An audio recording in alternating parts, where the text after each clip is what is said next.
The Black Cat by Edgar Allan Poe. For the most wild, yet most homely narrative which I am about to pen, I neither expect nor solicit belief. Mad indeed would I be to expect it, in a case where my very senses reject their own evidence. Yet mad am I not, and very surely do I not dream. But tomorrow I die, and today I would unburthen my soul. My immediate purpose is to place before the world, plainly, succinctly, and without comment, a series of mere household events.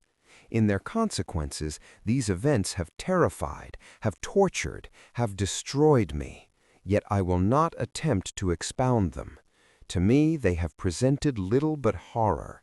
To many they will seem less terrible than barroques.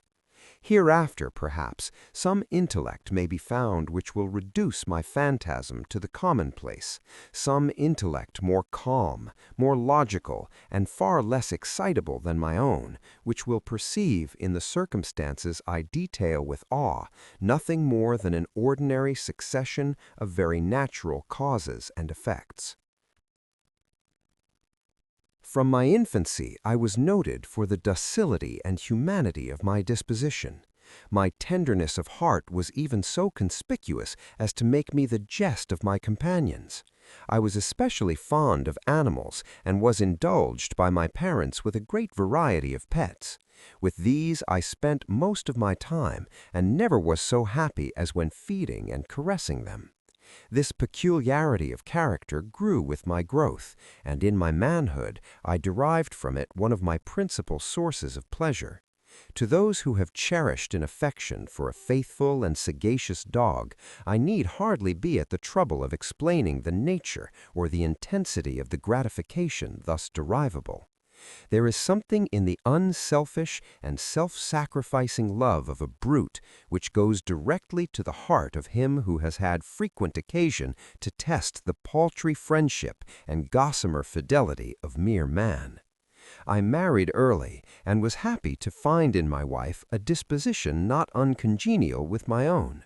Observing my partiality for domestic pets, she lost no opportunity of procuring those of the most agreeable kind.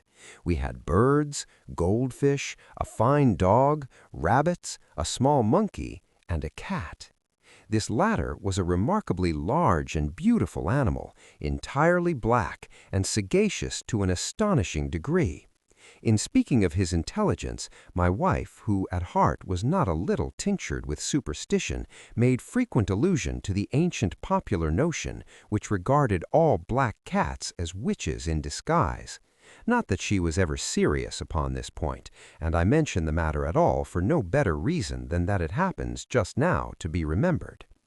Pluto, this was the cat's name, was my favorite pet and playmate. I alone fed him, and he attended me wherever I went about the house. It was even with difficulty that I could prevent him from following me through the streets.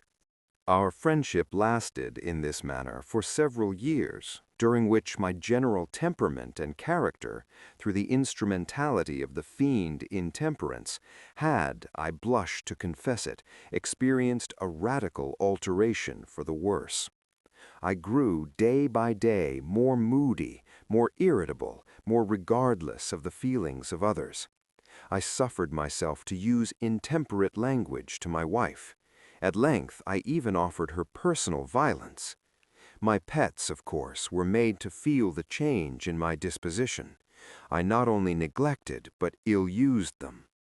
For Pluto, however, I still retained sufficient regard to restrain me from maltreating him, as I made no scruple of maltreating the rabbits, the monkey, or even the dog when by accident or through affection they came in my way. But my disease grew upon me, for what disease is like alcohol? And at length even Pluto, who was now becoming old and consequently somewhat peevish, even Pluto began to experience the effects of my ill temper. One night, returning home, much intoxicated from one of my haunts about town, I fancied that the cat avoided my presence. I seized him, when, in his fright at my violence, he inflicted a slight wound upon my hand with his teeth. The fury of a demon instantly possessed me. I knew myself no longer. My original soul seemed at once to take its flight from my body, and a more than fiendish malevolence, gin-nurtured, thrilled every fiber of my frame. I took from my waistcoat pocket a penknife, opened it, grasped the poor beast by the throat, and deliberately cut one of its eyes from the socket. I blush, I burn, I shudder while I pen the damnable atrocity. When reason returned with the morning, when I had slept off the fumes of the night's debauch, I experienced a sentiment half of horror, half of remorse for the crime of which I had been guilty. But it was, at best, a feeble and equivocal feeling, and the soul remained untouched. I again plunged into excess, and soon drowned in wine all memory of the deed. In the meantime, the cat slowly recovered. The socket of the lost eye presented, it is true, a frightful appearance, but he no longer appeared to suffer any pain. He went about the house as usual, but, as might be expected, fled in extreme terror at my approach. I had so much of my old heart left as to be at first grieved by this evident dislike on the part of a creature which had once so loved me. But this feeling soon gave place to irritation, and then came, as if to my final and irrevocable overthrow, the spirit of perverseness. Of this spirit philosophy takes no account, yet I am not more sure that my soul lives than I am that perverseness is one of the primitive impulses of the human heart, one of the indivisible primary faculties or sentiments which give direction to the character of man. Who has not 100 times found himself committing a vile or a silly action for no other reason than because he knows he should not? Have we not a perpetual inclination, in the teeth of our best judgment, to violate that which is law merely because we understand it to be such? This spirit of perverseness, I say, came to my final overthrow. It was this unfathomable longing of the soul to vex itself, to offer violence to its own nature, to do wrong for the wrong's sake only, that urged me to continue and finally to consummate the injury I had inflicted upon the unoffending brute. One morning, in cool blood, I slipped a noose about its neck and hung it to the limb of a tree. Hung it with the tears streaming from my eyes, and with the bitterest remorse at my heart. Hung it because I knew that it had loved me, and because I felt it had given me no reason of offense. Hung it because I knew that in so doing I was committing a sin, a deadly sin that would so jeopardize my immortal soul as to place it, if such a thing were possible, even beyond the reach of the infinite mercy of the most merciful and most terrible God. On the night of the day on which this cruel deed was done, I was aroused from sleep by the cry of fire. The curtains of my bed were in flames. The whole house was blazing. It was with great difficulty that my wife, a servant, and myself made our escape from the conflagration. The destruction was complete. My entire worldly wealth was swallowed up, and I resigned myself thenceforth to despair. I am above the weakness of seeking to establish a sequence of cause and effect between the disaster and the atrocity, but I am detailing a chain of facts and wish not to leave even a possible link imperfect. On the day succeeding the fire, I visited the ruins. The walls, with one exception, had fallen in. This exception was found in a compartment wall, not very thick, which stood about the middle of the house, and against which had rested the head of my bed. The plastering here, in great measure, resisted the action of the fire, a fact which I attributed to its having been recently spread. About this wall a dense crowd were collected, and many persons seemed to be examining a particular portion of it with very minute and eager attention. The words strange, singular, and other similar expressions excited my curiosity. I approached and saw, as if graven in bas-relief upon the white surface, the figure of a gigantic cat. The impression was given with an accuracy truly marvelous. there was a rope about the animal's neck. When I first beheld this apparition, for I could scarcely regard it as less, my wonder and my terror were extreme, but at length reflection came to my aid. The cat, I remembered, had been hung in a garden adjacent to the house. On the alarm of fire, this garden had immediately been filled by the crowd, by someone of whom the animal must have been cut from the tree and thrown through an open window into my chamber. This had probably been done with the view of arousing me from sleep. The falling of other walls had compressed the victim of my cruelty into the substance of the freshly spread plaster, the lime of which, with the flames and the ammonia from the carcass, had then accomplished the portraiture as I saw it. Although I thus readily accounted to my reason, if not altogether to my conscience, for the startling fact just detailed, it did not the less fail to make a deep impression upon my fancy. For months I could not rid myself of the phantasm of the cat, and during this period there came back into my spirit a half-sentiment that seemed, but was not, remorse. I went so far as to regret the loss of the animal, and to look about me among the vile haunts which I now habitually frequented for another pet of the same species and of somewhat similar appearance with which to supply its place. One night, as I sat, half stupefied in a den of more than infamy, my attention was suddenly drawn to some black object reposing upon the head of one of the immense hogsheads of gin or of rum which constituted the chief furniture of the apartment. I had been looking steadily at the top of this hogshead for some minutes, and what now caused me surprise was the fact that I had not sooner perceived the object thereupon. I approached it and touched it with my hand. It was a black cat, a very large one, fully as large as Pluto, and closely resembling him in every respect but one. Pluto had not a white hair upon any portion of his body, but this cat had a large, although indefinite, splotch of white, covering nearly the whole region of the breast. Upon my touching him, he immediately arose, purred loudly, rubbed against my hand, and appeared delighted with my notice. This, then, was the very creature of which I was in search. I at once offered to purchase it off the landlord, but this person made no claim to it, knew nothing of it, had never seen it before. I continued my caresses, and when I prepared to go home, the animal evinced a disposition to accompany me. I permitted it to do so, occasionally stooping and patting it as I proceeded.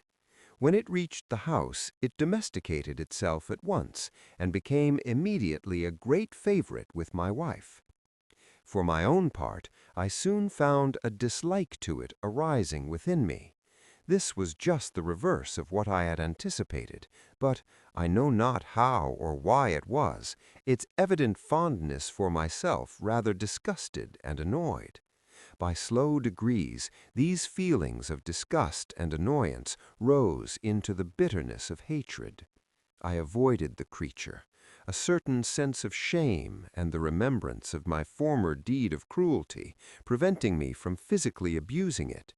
I did not, for some weeks, strike or otherwise violently ill-use it, but gradually, very gradually, I came to look upon it with unutterable loathing, and to flee silently from its odious presence as from the breath of a pestilence. What added, no doubt, to my hatred of the beast was the discovery, on the morning after I brought it home, that, like Pluto, it also had been deprived of one of its eyes. This circumstance, however, only endeared it to my wife, who, as I have already said, possessed in a high degree that humanity of feeling which had once been my distinguishing trait and the source of many of my simplest and purest pleasures. With my aversion to this cat, however, its partiality for myself seemed to increase. It followed my footsteps with a pertinacity which it would be difficult to make the reader comprehend. Whenever I sat, it would crouch beneath my chair or spring upon my knees, covering me with its loathsome caresses. If I arose to walk, it would get between my feet and thus nearly throw me down, or, fastening its long and sharp claws in my dress, clamber in this manner to my breast. At such times, although I longed to destroy it with a blow, I was yet withheld from so doing, partly by a memory of my former crime, but chiefly, let me confess it at once, by absolute dread of the beast. This dread was not exactly a dread of physical evil, and yet I should be at a loss how otherwise to define it. I am almost ashamed to own, yes, even in this felon's cell, I am almost ashamed to own that the terror and horror with which the animal inspired me had been heightened by one of the merest chimeras it would be possible to conceive. My wife had called my attention more than once to the character of the mark of white hair of which I have spoken, and which constituted the sole visible difference between the strange beast and the one I had destroyed. The reader will remember that this mark, although large, had been originally very indefinite, but by slow degrees nearly imperceptible, and which for a long time my reason struggled to reject as fanciful, it had at length assumed a rigorous distinctness of outline. It was now the representation of an object that I shudder to name, and for this, above all, I loathed and dreaded, and would have rid myself of the monster had I dared. It was now, I say, the image of a hideous, of a ghastly thing, of the gallows. Oh, mournful and terrible engine of horror and crime, of agony and of death! And now was I indeed wretched beyond the wretchedness of mere humanity, and a brute beast whose fellow I had contemptuously destroyed, a brute beast to work out for me, a man fashioned in the image of the high God, so much of insufferable woe. Alas, neither by day nor by night knew I the blessing of rest any more. During the former, the creature left me no moment alone, and in the latter I started hourly from dreams of unutterable fear, to find the hot breath of the thing upon my face, and its vast weight an incarnate nightmare that I had no power to shake off, incumbent eternally upon my heart. Beneath the pressure of torments such as these, the feeble remnant of the good within me succumbed. Evil thoughts became my sole intimates, the darkest and most evil of thoughts.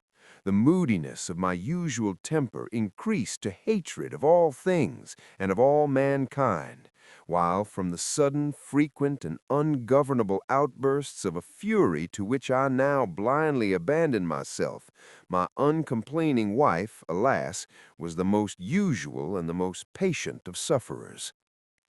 One day she accompanied me, upon some household errand, into the cellar of the old building which our poverty compelled us to inhabit. The cat followed me down the steep stairs, and nearly throwing me headlong, exasperated me to madness. Uplifting an axe, and forgetting in my wrath the childish dread which had hitherto stayed my hand, I aimed a blow at the animal, which, of course, would have proved instantly fatal had it descended as I wished. But this blow was arrested by the hand of my wife. Goaded by the interference into a rage more than demoniacal, I withdrew my arm from her grasp and buried the axe in her brain. She fell dead upon the spot without a groan. This hideous murder accomplished, I set myself forthwith and with entire deliberation to the task of concealing the body. I knew that I could not remove it from the house, either by day or by night, without the risk of being observed by the neighbors. Many projects entered my mind. At one period, I thought of cutting the corpse into minute fragments and destroying them by fire. At another, I resolved to dig a grave for it in the floor of the cellar. Again, I deliberated about casting it in the well in the yard, about packing it in a box as if merchandise with the usual arrangements, and so getting a porter to take it from the house. Finally, I hit upon what I considered a far better expedient than either of these. I determined to wall it up in the cellar, as the monks of the Middle Ages are recorded to have walled up their victims. For a purpose such as this, the cellar was well adapted. Its walls were loosely constructed and had lately been plastered throughout with a rough plaster, which the dampness of the atmosphere had prevented from hardening. Moreover, in one of the walls was a projection caused by a false chimney or fireplace that had been filled up and made to resemble the rest of the cellar. I made no doubt that I could readily displace the bricks at this point, insert the corpse, and wall the whole up as before, so that no eye could detect anything suspicious. And in this calculation I was not deceived. By means of a crowbar, I easily dislodged the bricks, and having carefully deposited the body against the inner wall, I propped it in that position, while with little trouble I relaid the whole structure as it originally stood. Having procured mortar, sand, and hair, with every possible precaution, I prepared a plaster which could not be distinguished from the old, and with this I very carefully went over the new brickwork. When I had finished, I felt satisfied that all was right. The wall did not present the slightest appearance of having been disturbed. The rubbish on the floor was picked up with the minutest care. I looked around triumphantly and said to myself, "Here at least, then, my labor has not been in vain." My next step was to look for the beast which had been the cause of so much wretchedness, for I had, at length, firmly resolved to put it to death. Had I been able to meet with it at the moment, there could have been no doubt of its fate, but it appeared that the crafty animal had been alarmed at the violence of my previous anger, and forbore to present itself in my present mood. It is impossible to describe or to imagine the blissful sense of relief which the absence of the detested creature occasioned in my bosom. It did not make its appearance during the night, and thus for one night at least, since its introduction into the house, I soundly and tranquilly slept. I slept even with the burden of murder upon my soul. The second and the third day passed, and still my tormentor came not. Once again I breathed as a freeman. The monster, in terror, had fled the premises forever. I should behold it no more. My happiness was supreme. The guilt of my dark deed disturbed me but little. Some few inquiries had been made, but these had been readily answered. Even a search had been instituted, but of course nothing was to be discovered. I looked upon my future felicity as secured. Upon the fourth day of the assassination, a party of the police came, very unexpectedly, into the house and proceeded again to make rigorous investigation of the premises. Secure, however, in the inscrutability of my place of concealment, I felt no embarrassment whatever. The officers bade me accompany them in their search. They left no nook or corner unexplored. At length, for the third or fourth time, they descended into the cellar. I quivered not in a muscle. My heart beat calmly as that of one who slumbers in innocence. I walked the cellar from end to end. I folded my arms upon my bosom and roamed easily to and fro. The police were thoroughly satisfied and prepared to depart. The glee at my heart was too strong to be restrained. I burned to say if but one word, by way of triumph, and to render doubly sure their assurance of my guiltlessness. "Gentlemen," I said at last, as the party ascended the steps, "I delight to have allayed your suspicions. I wish you all health and a little more courtesy. By the by, gentlemen, this is a very well-constructed house." In the rabid desire to say something easily, I scarcely knew what I uttered at all. "I may say an excellently well-constructed house. These walls are— you going, gentlemen? These walls are solidly put together." And here, through the mere frenzy of bravado, I rapped heavily with a cane which I held in my hand upon that very portion of the brickwork behind which stood the corpse of the wife of my bosom. But may God shield and deliver me from the fangs of the arch-fiend. No sooner had the reverberation of my blows sunk into silence than I was answered by a voice from within the tomb, by a cry, at first muffled and broken, like the sobbing of a child, and then quickly swelling into one long, loud, and continuous scream, utterly anomalous and inhuman, a howl, a wailing shriek, half of horror and half of triumph, such as might have arisen only out of hell, conjointly from the throats of the damned in their agony, and of the demons that exult in the damnation. Of my own thoughts it is folly to speak. Swooning, I staggered to the opposite wall. For one instant the party upon the stairs remained motionless through extremity of terror and of awe. In the next, a dozen stout arms were toiling at the wall. It fell bodily. The corpse, already greatly decayed and clotted with gore, stood erect before the eyes of the spectators. Upon its head, with red extended mouth and solitary eye of fire, sat the hideous beast whose craft had seduced me into murder, and whose informing voice had consigned me to the hangman. I had walled the monster up within the tomb. You are in the Silver Library. If you enjoyed the experience, like and subscribe for more.